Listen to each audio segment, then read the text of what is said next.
你好，我哋睇 Carrie 啊，咁今日咧有香港朋友咧就生日啦，咁就上嚟呢個深圳度玩，所以我都專登 book 咗呢一間咧，就係咧同佢一齊慶祝生日咧，就係食鐵板燒喺福田嗰度嘅。咁我亦都專登咧就 book 咗呢一間房啦，因為我哋6個人咧 total 咁就可以免呢一個嘅最低消費。咁基本上5個人都需要咁，但係而家你6個人就啱啱好啦，就真係準備咗呢間房啦。咁而呢間房大家見到咧，佢係真係專係過呢個 birthday 用途嘅，咁就見到都有啲即係裝飾啦咁樣。咁同埋咧，佢咧應該都最後咧佢話會送一個壽司蛋糕俾我嘅，係啦。咁我之後都會同大家分享下，同埋可以分享下大家嘅嘢食啦咁樣。因為我見咧其實好多小紅書啊、大眾點評咧都有推介呢一間嘅，咁同埋我頭先佢都俾咗個 menu 我啦，咁其實佢有套餐係啦，佢就唔係全部單點嘅，咁跟住我見佢啲套餐都係300幾、300幾、500幾、800幾至900幾都有嘅咁樣，咁但係我就等埋我啲朋友嚟，跟住之後我哋先點啦，咁之後就同大家分享下今日嘅嘢食啦。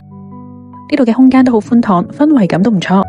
餐廳裏邊唔淨止得一間包廂，大廳咧眼見都有2個。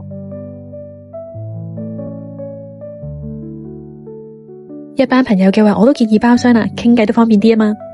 因為咧我啲朋友就未到啦，咁所以咧我都周圍行啦，同埋咧同咗個市建局都傾一陣偈啦咁樣。咁我就問佢，咁我哋6個人咧就免呢一個嘅最低消費啦。咁其實如果再少啲人咧點樣咧咁樣？咁佢話其實都係嗰間房嘅啫，因為大家都見到咧，其實我呢度咧係一間房係 L 型嘅，其實都係坐到成7、8個人嘅，係啦。咁就呢間亦都有個專屬嘅一個即係廚師咁樣，即係幫我哋煮理啊、烹飪咁樣啦。係啦，咁所以咧其實就計翻人口嘅時候，大概如果一間房真係想要去包廂嘅話咧，就大概要2000蚊左右咁樣咯。咁所以6個人度咧就可以免啦咁樣嘅意思。係啦，咁就。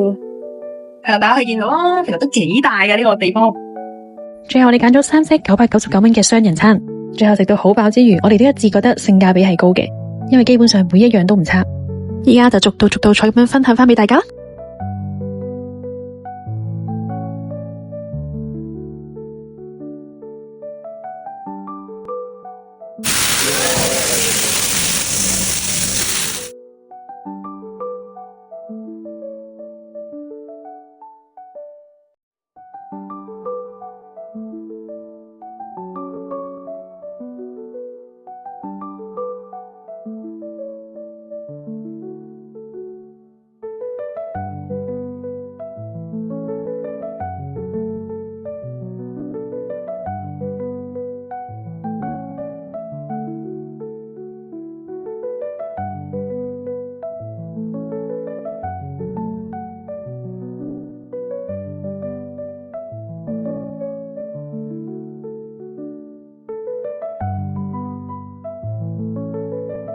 希望大家鍾意我分享，點讚、收藏、關注我，繼續同我一齊發掘更多好玩、好吃、好去處啦！下次分享再見，拜拜。